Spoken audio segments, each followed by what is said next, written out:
हे friends, very good morning दोस्तों। मैं बात कर रहा हूँ केन्स टेक्नोलॉजी की। केन्स टेक्नोलॉजी के स्टॉक में हमें लगातार गिरावट देखने को मिल रही है और लगभग स्टॉक 33% तक दोस्तों गिर भी चुका है अभी तक। और कब तक गिरेगा इसका कोई वो नहीं है। अगर आप यहाँ पर ये देखेंगे, ये इसका बहुत बड़ा एक सपोर्ट लेवल दिख रहा था और स्टॉक ने इस सपोर्ट लेवल को भी ब्रेक कर दिया है। अगला इसका सपोर्ट लेवल दोस्तों आपको मिलेगा लगभग 4200 से 4300 के समथिंग। इस स्टॉक में आखिर ऐसा चल क्या रहा है, इसके पीछे की कहानी दोस्तों ये कि मार्केट में एक रूमर्स चल रहा था कि पहले मोतीलाल ओसवाल को आप समझेंगे। मोतीलाल ओसवाल ने के पास में दो कंपनियां हैं। एक कंपनी रिसर्च करती है और एक दूसरी कंपनी है जिसका जो उसके खुद के म्यूचुअल फंड है। जैसे Motilal Oswal mid cap fund है, आपने नाम सुना होगा। ये मिड कैप फंड की दोस्तों इसमें होल्डिंग थी, लगभग 5 से 6% की होल्डिंग इसमें केन्स टेक्नोलॉजी में इन्होंने ले रखी थी। इधर क्या है कि इसकी जो रिसर्च टीम थी उसने इस केन्स टेक्नोलॉजी के प्राइस को दोस्तों 8200 का टारगेट दिया था। यानी ऐसा लग रहा था कि मोतीलाल ओसवाल केन्स टेक्नोलॉजी के प्राइस को मैनिपुलेट करने का प्रयास कर रहा है। तो जब इसमें इन्होंने बाई रेटिंग दी तो बाई रेटिंग के बाद स्टॉक में एक हमें मूव दिखाई दिया और स्टॉक लगभग अच्छे प्राइस से ऊपर की तरफ भागा और इसमें अच्छा खासा रिटर्न भी जो निवेशक थे उन्होंने बनाया।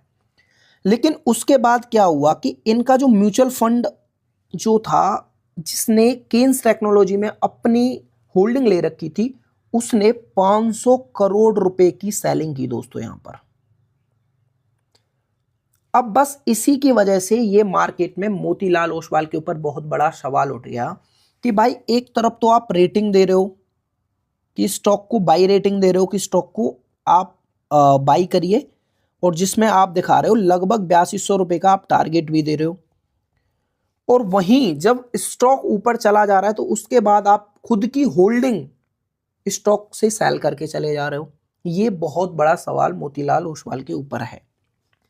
ये पहली बार नहीं हुआ है। इससे पहले अगर आप जनवरी में जाएंगे तो दोस्तों कल्याण ज्वेलर्स के ऊपर भी सेम ऐसा ही हुआ था कि इसकी जो रिसर्च कंपनी है उसने टारगेट कुछ और दे रखे हैं और इनका जो मिड कैप फंड है सेम यही Motilal Oswal mid cap fund है जिसकी होल्डिंग कल्याण के अंदर भी थी। उन्होंने भी वहां से अपनी जो स्टेक थी उसको सेल किया दोस्तों।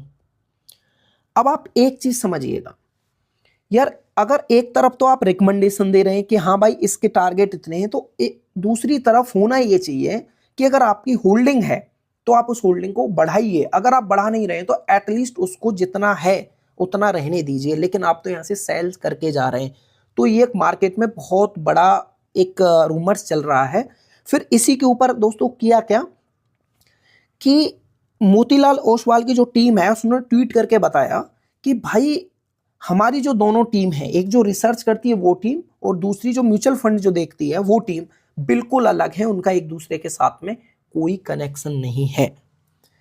तो ये पूरा मामला है इसके बीच का। तब से जब से ये रिपोर्ट आई है दोस्तों 500 करोड़ रुपए की जब से सेलिंग की गई है स्टॉक में लगातार डाउन ट्रेंड देखने को मिल रहा है।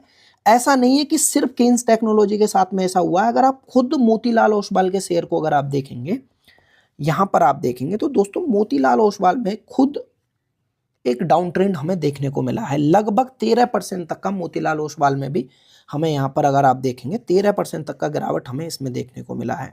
जानकारी के लिए बता दूंगा, कल्याण ज्वेलर्स में तब से इन्होंने ये रिपोर्ट दी थी तब से कल्याण ज्वेलर्स भी लगातार डाउन ट्रेंड में है। अगर आप निवेश कर रहे हैं तो दोस्तों बड़े ध्यान से सोचिए क्या करना है आपको और रिसर्च करिए कि क्या चल रहा था उसके अंदर में। और कभी भी कोई भी स्टॉक को किसी रिपोर्ट या किसी रूमर्स के बेस पर सेल और बाई मत करिएगा।